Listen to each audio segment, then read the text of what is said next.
Good afternoon. My name is Dan Smale, and it's a great pleasure to introduce and perhaps to comment on David Reich's paper. David is one of those people I've known for a while, and he's one of those extraordinary individuals that when you actually get to sit down and talk with him, you always learn amazing things. And I have to say, I never feel I get enough time to sit down with you, David, and just chat about stuff. So as to learn. I don't have any prepared remarks. I will just say very briefly that one of the things that's remarkable about the Reich lab, in which Nick Patterson and I'm sure other people in the room work in, is the extraordinary span of time that they cover in their work, from Pleistocene or Paleolithic evidence down to a paper I didn't know about, which is the recent study of the Roma, which covers just up to the last 1,000 years or so, 1,000 years ago. So they really, David really deals with an extraordinary span of human time. I think one of the things, and I'd be curious to know whether you confirm this, David, that really makes the lab stand out has to do with the way in which they think about their study, the genetic study of humanity and human migration. If you think about a lot of the models that have been used to describe population genetic models that have been used to describe humans, and especially the out of Africa movement and the settlement of the world, they tend to adopt a tree-like structure, as if there's a single trunk and then fingers and branches that work their way into all the nooks and crannies, which is what you'd expect, I guess, from a mitochondrial DNA approach to the subject. But in point of fact, there is mixture going on as well. It's an illusion to think that the mixtures that take place in human populations are just a product of the last 200 years, 300 years, with the rise of a global world, as people always say. These are taking place all over human populations in time and space, and arguably even back to chimpanzees, which I just learned about as I was the chimpanzee-human split. So I think obviously you have to look at nuclear DNA in order to follow these things, and it's really one of the path-breaking features of the lab that David and his colleagues have been doing. Let me turn the floor over to David. If there's time, I do have some remarks at the end, but if there isn't, we'll just move straight into discussion.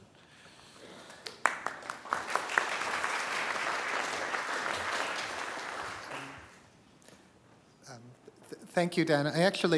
I'm on the schedule to talk about something else, about Neanderthals and Denisovans, archaic humans from many tens of thousands of years ago. And I decided to change my talk in part because I thought it would be more appropriate for this audience, which is an audience of historians, to talk about a more recent period that would interact more with the sort of things people work on here. In part because I think that our ability to communicate to historians is not great, and the ability to communicate what's meaningful and not meaningful about what we can find from the genetic data has not been great, and I actually wanted to emphasize that, and also I'll end on that. And also, I actually just changed my talk yesterday or the day before, in part remembering a conversation with Dan actually in this room a year or two ago about the failure to communicate. So I'm going to be talking about work from Priya Murjani, who's in the audience and has a poster on this topic that you can talk to her in more detail about in the poster session. And I'm not going to be talking about work about Neanderthals, and that another person in our group, Sriram Sankaraman, has a poster on also in our session. So if you want to find out more about that, you should talk to Sriram in the poster session. Sriram was the first study of the human past fellow supported by this program, and it supported this work that on gene flow between Neanderthals and modern humans. What I'm going to talk about now is learning about history. My talk is going to have 4 parts, and then I'll try to keep it within a half hour so we can talk afterwards. So I'm going to talk a little bit about just introducing you to what sorts of things we might be able to learn about history, for population relationships from genetic data. Then I'm going to tell you the evidence that people in India today are, for the most part, a mix of 2 extremely different populations, as different from each other as Europeans and East Asians, but those populations don't exist in unmixed form in India anymore, but they used to. And I'm going to talk about the evidence, which is Priya's work, which is that prior to 4,000 years ago, those populations were unmixed, but they all became mixed during that period between 2,000 to 4,000 years ago. And then I'm going to talk about the genetic data that you actually are able to reconstruct something quite profound about Indian history, which is, or prehistory, which is that there's a three-part history in India. There's a period before 4,000 years ago when there were unmixed populations in India. Those populations came together somehow. We don't know how from the genetic data. They mixed thoroughly and in a profound convulsion of mixture that happened over a period of a couple of thousand of years. And after that point, there was a switch to endogamy, typified today in the caste system, where mixture between groups stopped, or stopped in many cases. So you can actually reconstruct this from the genetic data and ask how it relates to other sources of information. So I'm going to start in this four-part talk talking about how you learn about history from genetic data. The genome is a sequence of 4 nucleotides, adenine, thymine, cytosine, and guanine. People's sequences are 99.9% similar. Only 1 out of 1,000 of the sites in your 3 billion bases that you get from your mother and your father. You get 1 copy from your mother and 1 copy for your father of each gene is different. But that's about 3 million differences between each copy. It's a lot of data, a lot of points of information, and that's what we use to see how populations and individuals are different from each other. So the rate of difference is about that, 1 or 2 per 1,000. And sometimes you see some people have a cytosine, some people have a thymine. And by just measuring how closely related people to each other are to each other, you can see how closely they're related. So here's a picture of the frequencies of these sites that people vary at. Some people have a cytosine, some people have a thymine. And here's a Norwegian frequency of this in 100 or so Norwegian people from Trondheim. And here's the frequency of that same place in the genome, which frequency of Cs or Ts in people from Spain. And you see they're pretty similar because Europeans genetically are pretty similar to each other genetically, even from North to Southern Europe.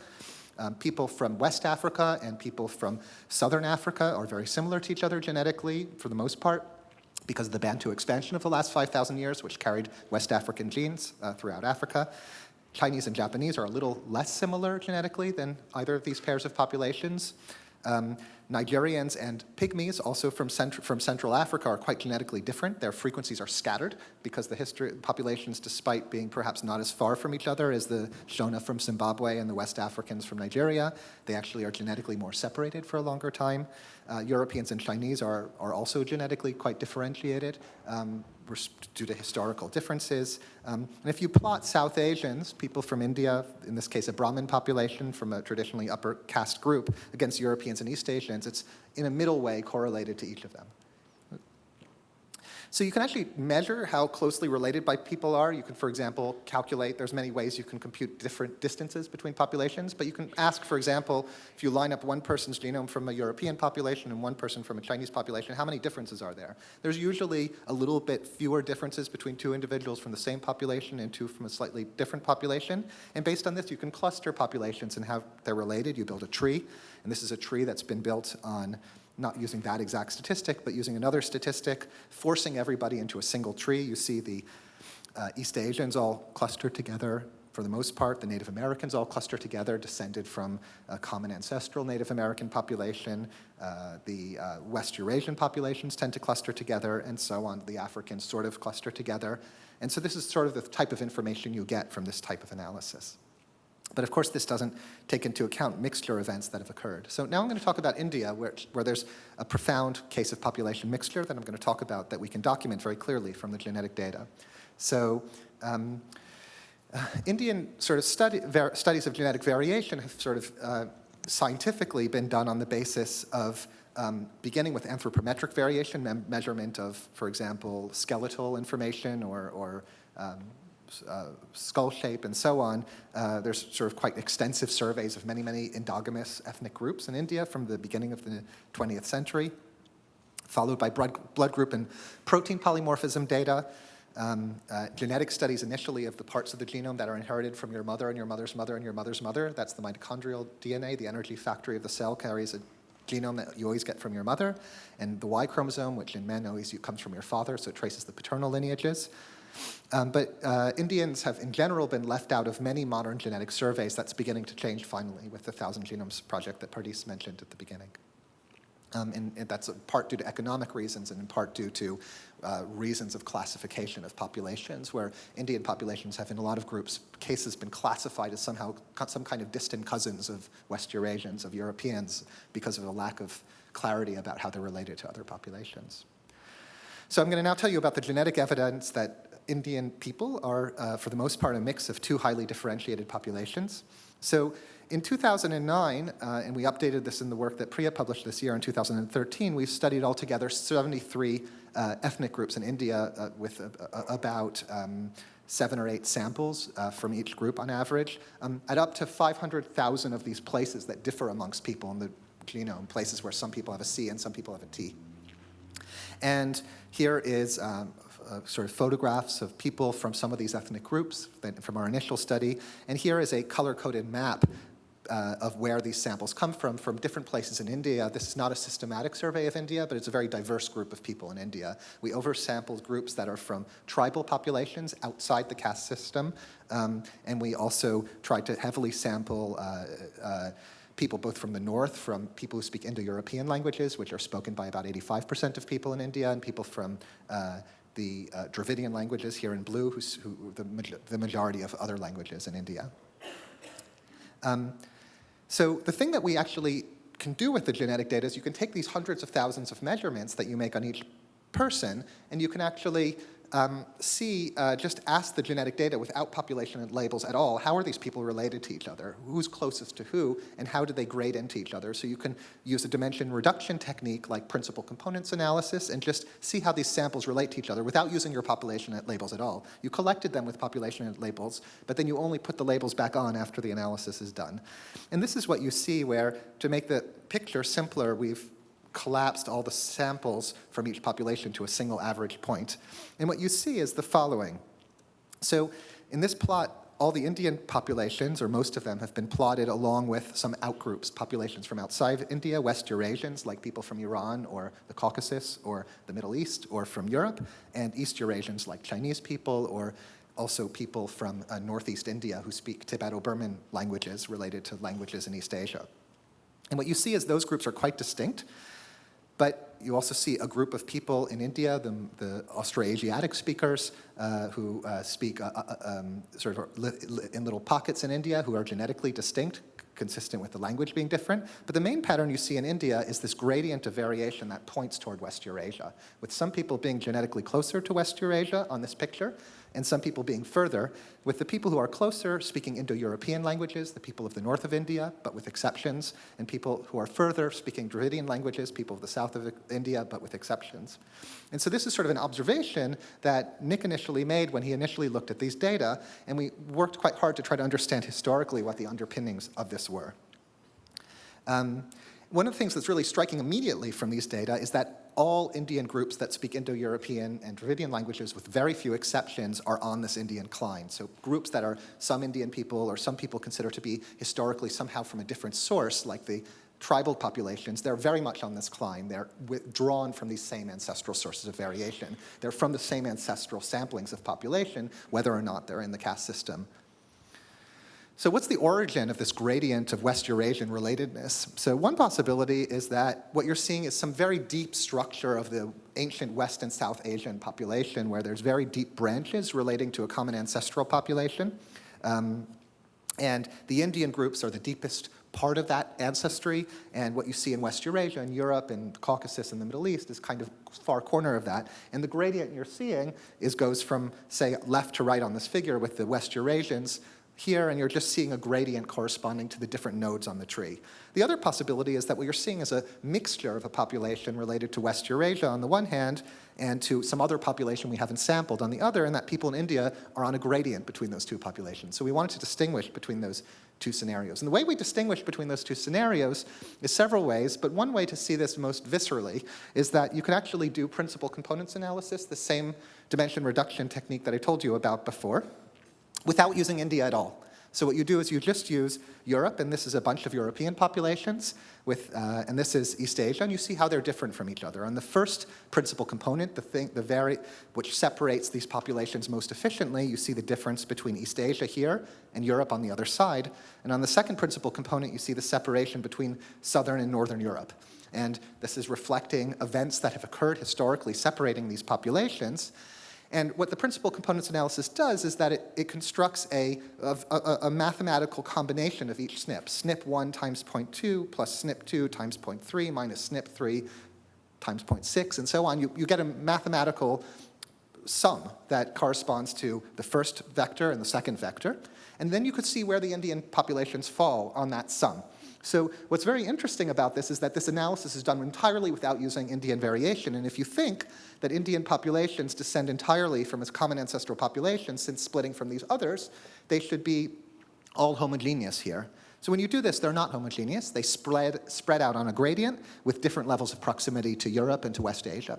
And what this is actually showing, and it's the same ordering as I mentioned before, it's the Indian cline, and this is showing that the differences between Europe and East Asia have to do with the differences within India. That is, the differences that you see amongst populations in India are not entirely independent, not entirely within the subcontinent. They're related to broad differences across Eurasia. When you repeat the same experiment running India and China on the same case, but not including Europe, here is India, all the Indian populations, and here is China, you actually get a different pattern where Europe all falls on top in one place. Europeans are very complicated in their history. They have very deep, interesting history, but it's not related to the differences between India and China, at least to first approximation. So what you're seeing here is that there's a gradient of variation in Europe that is, in India, that is related to the difference between east and west parts of Eurasia. We formally can test this. I'm not going to go into the details of how we test it, but there's formal evidence for this, highly statistically significant. And Indian populations, these ancestral populations, cannot be related in a simple way to Europe or to East Asia or to even other populations like the people of the indigenous Andaman Islands, like the Andamanese, Angi here. So the model that seems consistent with what we're seeing is that people in India today are a mixture between an ancestral North Indian population. We use the term ancestral North Indian because we didn't want to sort of prejudge what that population was, which is anciently perhaps related to Europeans and West Asians and Middle Easterners and people from the Caucasus and Iranians and so on and so forth. And an ancestral South Indian population, which in our genetic data we can actually show is genetically anciently related to the indigenous Andaman Islanders, these people who are the indigenous inhabitants of islands in the Bay of Bengal. And people in India are in different mixture proportions, and we can estimate the mixture proportions. We think we have pretty accurate estimates of the mixture proportions. And you can actually color these mixture proportions by people's language group here, and you see that with exceptions, people with Indo-European languages, the languages of the North in general, have higher proportions of ancestral North Indian ancestry. People who speak Dravidian languages have lower proportions. People of traditionally lower castes have lower proportions, and people of traditionally higher castes have higher proportions. You can do a statistical test, and within Indo-European speakers, people of traditionally higher castes have higher proportions of ancestral North Indian ancestry, and both also if you look in the south of India. So these are two independent effects, language group. And so what's actually telling you is that the history of mixture between two highly divergent populations must be related to the formation of caste and the origin of what languages people speak in India. So you can learn that from the genetic data. The other thing that you see here is that the range of ancestry in this analysis, and we've found populations that go a little further, but in India is always between about 20% and 80%. That is, there's nobody with less than 20% ancestral North Indian ancestry for these populations on the Indian cline, and nobody that we've identified in this very large survey of populations with more than 80%. So everybody is profoundly mixed, without exception. It's a process that affected everyone. So in the next part of my talk, the third part of my talk, I'm going to talk about the work that Priya did in the last few years. Much of the work of her PhD was on this topic. And it was trying to estimate the date when this mixture occurred. So we've established a few years ago that people in India are a profound mixture of two populations. We can estimate how different genetically these populations were before they mixed, and we can actually show very clearly that these two populations were as different from each other genetically as Europeans and East Asians. So it's a profound event historically, and we wanted to know when it occurred.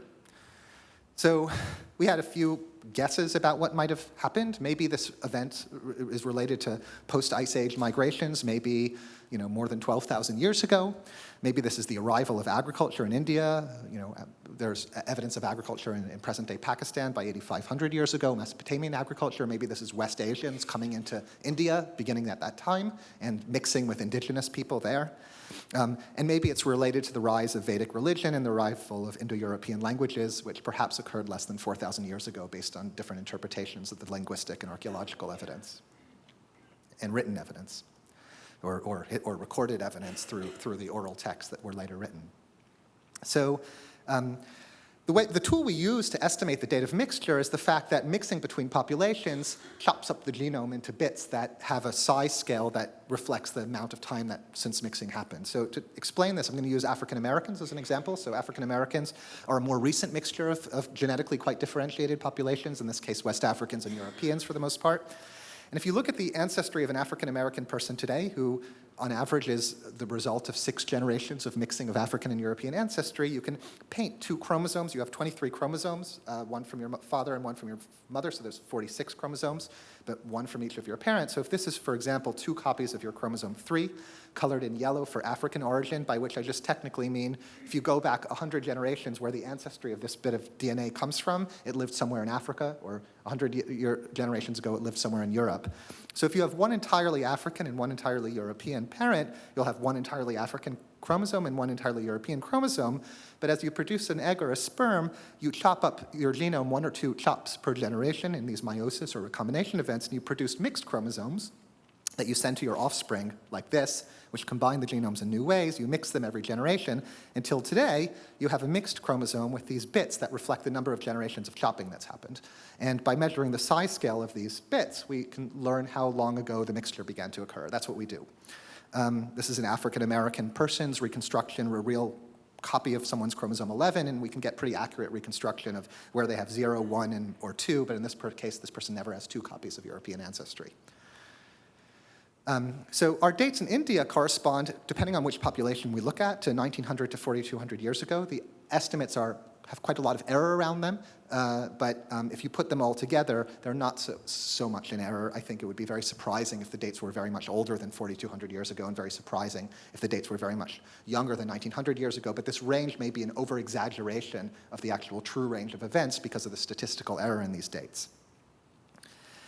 Here is what we're measuring. This is a correlation with distance of the sizes of these chunks, and it's just measuring the typical size scale of these chunks in people who speak Indo-European languages in India and people who speak Dravidian languages in India, and we get these dates in the case of Indo-Europeans on average about 2100 years ago, in the case of the Dravidian samples on average about 3100 years ago, with error around those dates. I'm not saying those are very precise, and the dates in Indo-Europeans are actually quite interestingly significantly more recent than the dates of Dravidians, indicating that on average the mixing began more anciently in the ancestors of the Dravidians, which we think has some possible interpretations. Here's dates of admixtures in different groups. In general, they're older in the Dravidian populations. So what Priya then did is ask the question, so that's the average date of mixture, but that's just the average. Maybe it began very, very long time ago, 10,000 years ago, and we're just seeing the most recent dates, or an average of the dates. So we wanted to ask the question, is the data consistent with all the mixture happening relatively around these dates that we're estimating? So we fit a model of Indian population history, and you could ask, what does this curve look like? What is the dates are coming from the x-axis scale, how far these chunks extend, but the y-axis scale also matters. The y-axis scale tells you the expected amount of the expected signal from this type of process if all the mixture occurred at once. And you could ask, is the value of this curve on the y-axis where it goes to 0 what you would expect from all the mixture having occurred at about the dates we're estimating, or is it less than that, in which case some of the mixture would have been much older? And what we can actually show is that the y-axis value is what we expect from the measured proportions of mixture from other aspects of the data. That is, we used other aspects of the data, just the frequencies of the genetic variants, to say what the proportions of mixture were, and then we asked what is the scale on the y-axis that you would see from the mixture curve, and it's potentially all explained by the mixtures that we're dating to those times. So what history could explain this? So the period less than 4,000 years ago corresponds to the rise of Vedic religion and the arrival of Indo-European languages in India. So it's a transformative period in Indian history. It's sort of tempting to think that this is actually telling you that there's an influx of people from outside of India that make a massive demographic impact on India during this period. But that's, in fact, we're not convinced that that's occurred, that the genetic data doesn't show that very convincingly. Because all you can tell from the date of the mixture is when the populations actually mixed. You can't tell when they actually came into physical proximity. And you may think that's a, sort of sophistry, like some kind of, verbal distinction, and that's not important. Really, of course, what happened is there's a migration from outside India around 4,000 years ago, around this time of the end of the Harappan period, associated with that disruption. It must have come in from the outside. That's plausible. But in fact, there's a paper published a week or two ago in Europe where it shows that 7,500 years ago, agriculture arrives in Northern Europe, in Germany, and genetically there's a near complete population replacement of the populations in Northern Europe at that time. The hunter-gatherer populations seem to genetically disappear, as people have found from ancient mitochondrial DNA. And then for 3,000 years, they're gone. And then 4,500 years ago, they reappear. So they disappear. They get marginalized somewhere else, not in central Germany, where the series of samples come from. And then, again, beginning with the Bell-Beaker and the corded ware archaeological periods of Germany, you see the Mesolithic, the hunter-gatherer genetic material comes back. It was marginalized or pushed somewhere else in Europe, or comes from another place in Europe, and then mixed to form the present-day populations of Europe beginning around that period. So it's possible in India, too, you're actually seeing genetic influx from people related to West Asia, that's older, maybe associated with 8,500 years ago when agriculture first gets there, or other times, and it was just living side by side with the other people in India who carried this ancestral South Indian ancestry and only mixed thousands of years later. That's not implausible. Genetically, what would be very interesting to do would be to get ancient DNA to try to distinguish these hypotheses, but I think that we don't settle that question. But what we do show, as I mentioned at the beginning, is that we've actually documented with this genetic data, which I was very surprised one could do this, a period of cultural change. What you can see from the genetic data is that prior to 4,000 years ago, there were populations that were unmixed in India, living side by side. They mixed in a profound way that affected essentially every population of India. And then there was a switch to endogamy. So I'm going to give you the evidence of the switch to endogamy. So if you actually look genetically at these Indian groups we analyzed, they're much more genetically differentiated from each other than present-day Indian groups, maybe 3 or 4 times more when you measure by measures of how genetically separate populations are. And this is not due to language differences, or due to social status differences, or due to geography. When you control for all those variables, most of those differences persist. You can show instead that it's due to founder events, where these populations are founded by a relatively small number of individuals that then expand without large amounts of gene flow into them. Sort of like in Europe, you have populations like Ashkenazi Jews, or you have Finnish populations which have expanded from small founder events into larger groups. And you can actually estimate the dates of the founder events by a similar strategy, because a number of people share same ancestor at that time. You could look at the sizes of the chunks of shared ancestry from those people as they've gotten chopped up, as people have made sperm and egg, and get an estimate of the dates. So in one of these Indian populations, for example, you can actually estimate that the dates are in the order of a couple of thousand of years for the age of this founder event. So what you can actually see is that in this, for example, this Vaisya from Andhra Pradesh population, you can actually see that the population has actually been endogamous. That is, there's been essentially no gene flow into it. We can actually put an upper bound on it, about 1 in 100 other people coming in per generation since that time in order to produce a signal like this. So you can actually see in many of the Indian groups, although not all, evidence that there's been extreme resistance to population, other mixture in these groups for thousands of years. So we have evidence for profound mixture stopping from the genetic data. And so what the historical underpinnings of this are is very interesting, but it's, I think, data that perhaps one should take seriously. And there's many populations in this category. So the historical interpretation that we think we can support with this data is that there were massive mixtures of highly differentiated populations in Indian history in this period. Following this, mixing between populations became much more rare due to endogamy that we see today manifested in the caste system, but seems to have been very strong for thousands of years. And it reflects sort of profound cultural and demographic changes. Some people have argued that caste in India is a sort of invention of colonialism, got much stronger as a way of ruling India by the British, but this shows that at least in some groups like the Vaisya, endogamy is very old and very strong. We talked with Mike Witzel a lot about this work, and Richard Meadow, and one comment that Mike Witzel made is that if you look in the earliest Vedic texts, like the Rig Veda, there is perhaps some correlate to these patterns. What you see in the earliest, in the Rig Veda, which is that in the oldest parts of the Rig Veda, there's a description of I'm not an expert in this topic, but a more open society where kings and poets have names that are not Indo-European, suggesting integration into the community of people who are from the region or not from the Indo-European groups. But toward the end of the writing of the Rig Veda, in the appendix, which is written later, you see the beginnings of social stratification, and then hundreds of years later, very strong social stratification spelled out in, for example, the law code code of Manu, which sort of spells out the caste system. So maybe you're seeing in this period of between 4,000 and 3,000 years ago, the mirrored in the texts that eventually got written down, the same social stratification coming into being after a profound mixture that happened that you can see reflected in the genetic data. I wanted to end, I had a slide that, it wasn't quite the last slide. So I wanted to end, I got an email yesterday from a journalist who's writing a article about Indian genetics, including some of the work with Priya's work. And he's been talking to lots of people, and he wrote to me and he said, I've been talking to Ramala Tharpar, who's written a history of early India, an important Indian historian, and she thinks that I don't know how, what she said is, I don't know how to interpret the genetic data that's coming in. There's these studies which have argued that there's no influx from other people into India in the period from the last 4,000 years. There's your study that seems to suggest that there is mixture that's occurring. In fact, some of the co-authors of your study have said and have been quoted as saying, this data shows that there's no mixture or influx into India in this period.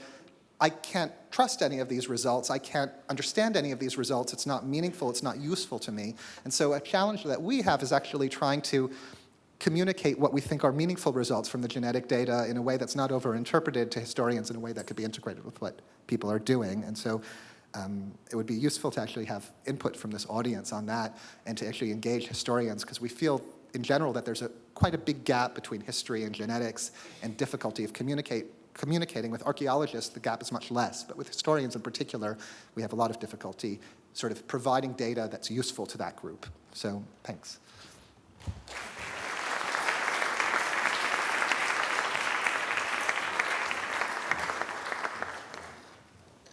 Thank you very much, David. I'll keep these remarks really short, except that it was such an inspiring paper, it's going to be hard to. And I'll actually, just saying a few things and responding, as it were, to your last set of remarks there. I'm in a department of history, and I've often thought that it's actually the most poorly named department on campus. And the reason why is that if you actually look around the campuses of Harvard and Radcliffe, you actually see history being done everywhere. And in some cases, we're talking about card-carrying historians who are in a business school and places like that. But in point of fact, there's many other departments where people are studying the human past in lots and lots of ways in the ancient world through in East Asian departments and things like that. What is even more interesting in a sense is that history itself is actually withdrawn from the deeper past in a very significant way. I think of it like a receding tide that's left tide pools behind. In the 19th century, most history, in fact, certainly a great deal of history was ancient history, and to some extent medieval history. And nowadays, most history is 19th and 20th century history. And what that's left behind in many, many departments and pools are sort of areas where history is being done that is no longer in the history department in a very significant and real way. The other point, obviously, is that in departments like HEB, we have, Dan's going to be coming up speaking soon, and Noreen is here. There's also a great deal of interest in the human past, but it's not a history department, right? It's certainly concerned with the human past. So you say, well, what exactly is a history department, and how much of the past does history actually own? And the answer is very, very little. We own a certain chunk of it. So the really big question that emerges from this is, why don't we have a single human past? Why is it split up in all these ways? Now, there's lots of reasons for that. One of the profound ones is methodological. I can't read David's text very well.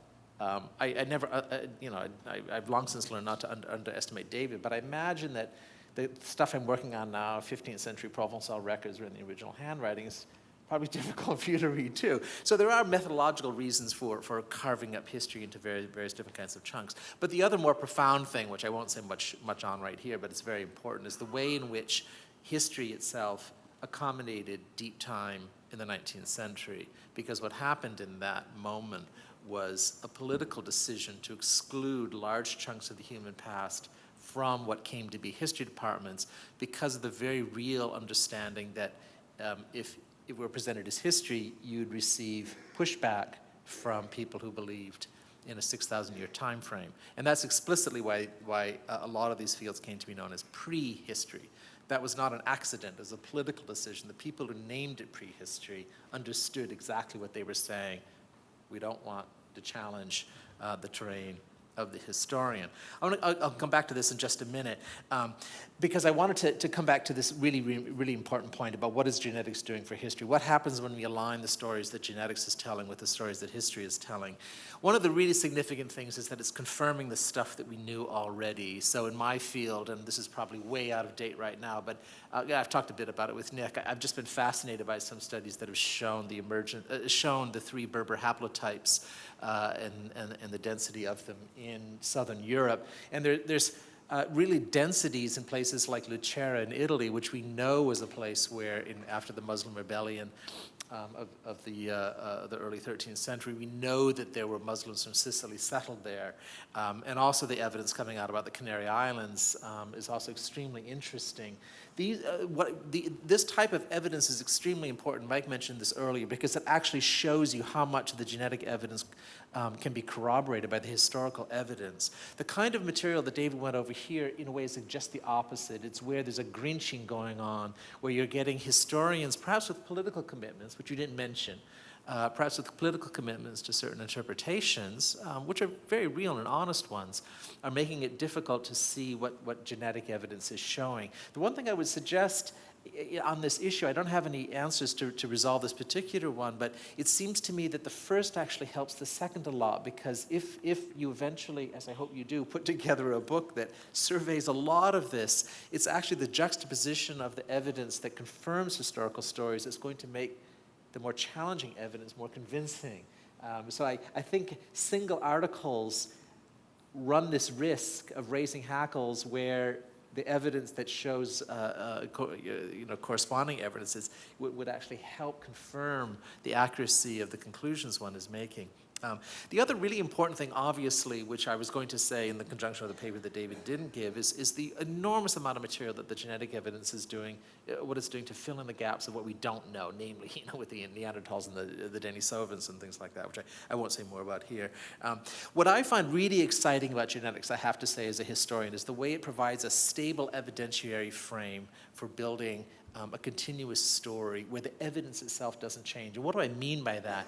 Kyle in his paper talked about how inscriptions, they can be there or not there. And this is true for a lot of historians. I'm finding it really difficult in the work that I'm doing on late medieval material culture to actually come up with a stable terrain for measuring how much more stuff there was between the 12th and the 15th centuries, because there's a dramatic change in the nature of the textual record. And I'd be comparing apples and oranges to try to use the evidence from the later period to argue for the former period. What has happened, because the written record changes so much, is you get these isolated time slices that emerge around very particular types of genres where the historians know it's difficult to compare across genres, and so they remain stuck in time slices. This, speaking as a historian, this is what I find really joyful about the genetic evidence. It's the same evidence. I mean, leaving aside the ancient DNA, modern DNA, that was very important. It's the same evidence, and so you can write these long, compelling historical stories and pull things together on these major themes of migration and mating, which are really, really important topics. Anyway, thank you, Dave, for your comments, and I hope we have about 8 minutes or so for questions, so please raise your hands and ask your questions of David. And why don't you come back up here, David? So, yes, please. And please introduce yourself, Amitabh. Hi, I'm Amitav Chaudhary from Queen's University, Canada. I have two sets of questions. The first relates to your sources, the data that you have used, and the second to the conclusions. Regarding the data, I was looking at the map of the samples that you have collected from different parts of India, and I was struck by the fact that some of the most complex regions where you have the most heterogeneous populations were not selected. For example, the big cities like Calcutta, Delhi, or Bombay. So is there a reason for that? Or if you did collect from those areas, do you think your interpretations would have been somewhat different or not? The other is, what about extraction of DNAs from past skeletons? I know of some people who have been trying to do that even for Mesolithic skeletons with varying degrees of success. Are those DNA evidence is too fragmentary for you to be used in these kind of purposes. And the second is, looking at your conclusions, it seems to me that the very same conclusions were reached by German philologists, for example, in the 19th centuries, or archaeologists in the 1940s, anthropometric data, linguistic data. So what is it that we now know because of your study and the genetic study that we did not know before? What do you think are things in your conclusion that challenges and contradicts some of the previous knowledge in these different other approaches? So I'm going to try to remember all your questions. So first thing that you said was, why are we not sampling from big cities like Mumbai or Calcutta? Right. And we took the strategy in this study of working with Thangaraj and Lalji Singh, who had sampled villages in India that preserved a lot more of the fine structure of Indian variation. We've kind of comparing to European populations, which are collected mostly from big cities, and perhaps I'm not sure that it wouldn't be the case that to some extent if we actually collected people from villages in France and England and Italy whose parents had all lived in the same village for generations, that we would not see a greater degree of structure, and also in those places, and we may be exaggerating the degree to which India differs. But we can see genetically that these structure that you're seeing is thousands of years old. Another question you asked was about ancient material. I don't know of any compelling genetic data from ancient material from India. It's incredibly important and interesting. We're trying in our lab and to address these questions from old material, in part with Richard Meadow and others. In collaboration with Johannes, we're looking at ancient material in Europe where we have a lot more success. The preservation is better. We have Mesolithic genetic material. We have early Neolithic genetic material. It's incredibly powerful, incredibly interesting. Not a gimmick at all. Very important for understanding history. Then you asked a question about the conclusions and what we add. And I think that the issue about whether there are migrations from the outside into India, when the mixtures occurred, if mixtures occurred at all, are not settled in the historical community. So this perhaps adds another strand of weight of evidence. I think it unambiguously answers the question about whether there was mixture. There's profound mixture, and it sort of dates it. So I think that should be seriously taken into account, but we don't know the geographic source of the mixture, or whether these people are migrants immediately at that time, or whether they were there a long time. I think that's to be determined in the future. So it's important not to overinterpret the data, but there are some things we've shown very clearly, I think. Just a quick question. Does the institution of polygamy affect the calculation of time horizons or the way you think about endogamy? And the question is whether polygamy, when it occurs, affects these issues. And I think that most of these clocks we're estimating are really clocked by the number of generations that have elapsed. And that is the same whether it's a polygamous transmission or not. Polygamy, I guess you could imagine, would result in fewer founders and might exaggerate these founder events. The question is how strong you think the founders' events, and I don't think it's a very strong effect on these results. It was a great talk, David. Thank you. Steve Gollins from Boston. Is there any evidence of genetic selection in the alleles that are overrepresented across the entire population over this time span? In India? Yeah. We have not looked at that carefully, and I don't think had the right data to do that.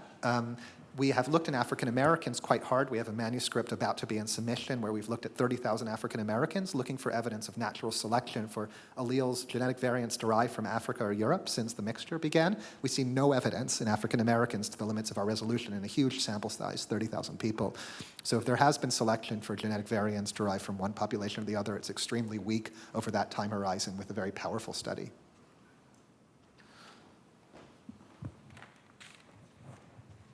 My name is Erwin Shapiro. Fascinating lecture. I have a sort of technical question. In your principal component analysis, how many spots on the genome did you actually analyze? Approximately 500,000. Out of roughly a couple of million that are supposedly representing? At some level, there's 3 billion places in the genome. You could analyze all 3 billion of them. I've been under the impression that only 1 in 10 to the third actually show Oh, no, but that's not true. differences. That's between any two chromosomes. The one you get from your mother and one you get from your father, there's 1 out of 1,000 places are different. But if you look in the whole human population, basically every mutation, every variation that can occur does occur. There's 6 billion people. There's a mutation rates high enough that every mutation that can occur does occur multiple times in every generation. So and so you're every site in the genome is mutated in someone unless it's lethal. So to a certain extent, your choice of 500,000 was an arbitrary set. That's correct. And the question I would have then is how robust is that? Suppose you took another 500,000, different 500,000. Have you done anything like that to see how consistent the results are, how robust they are against this choice? Yes, we have done things like that, maybe not for this explicit data set, but we've looked at, for example, a data set of only about 100,000 of these places, and also a data set of about 500,000, also other data sets of other Indian samples typed on other sets of markers, and we always get qualitatively very similar results. And we've done things like, in other cases, looking at all even chromosomes, 2, 4, 6, 8, and versus all odd chromosomes, and you see the same qualitative results. Richard Meadow from Harvard. First, I want to say that I've had the opportunity to collaborate with David Reich and his team on and making comments on this study, and it's been a great pleasure to work with him because of the openness and the collaboration which he affords to the people he's working with. I think this is terribly important, as he pointed out, as far as the future of these efforts are concerned, because we just don't know. I can't read his record very well, and he can't read my record very well, though he's learned much faster to read my record than I learned to read his record. So I think that's an important issue. I think another issue in the Indian situation is that you're actually dealing with a rather prehistoric period, time period, which goes through much of the period that he's talking about, 4,200 to 1,900 years ago. It's only toward the end of that you actually get something which can be even approach a historical record, and often that is an inferred historical record based on which Michael Witzel could tell us a lot better, based on interpretation of the use of words and dating of those words and the history of the texts involved and what have you. Quite subject which is specialist also you need to have deal with. So I think that's an issue that you're actually dependent upon the archaeological record here. And the archaeological record in South Asia is very, very mixed and of very mixed quality. And I think this is one of the challenges we who work in South Asia have, is to try to improve the quality of that record so that we can begin to address some of the issues which you have raised. And these issues actually have a deep political resonance today in India. And the question was raised before, why? Because all these things had already been talked about by Europeans based on the languages and on the physical anthropology, what have you, back in the starting back in the 19th century and going up into the middle of the 20th century. Why this is still an issue? Well, in fact, it's an enormous political issue in India, and it's something which it's to get actually data which you can actually have confidence in, and this is what Ramos Topper's point is. It's very difficult to get data that you really have confidence in, given the type of kickback you get when you present any particular point of view. And I think this is where you've been extremely brave and basically putting out something basically to take the slings and arrows of your colleagues and others and to see where the data takes you. And I think that's a terribly important thing to do. So thank you very much, David. Thank you.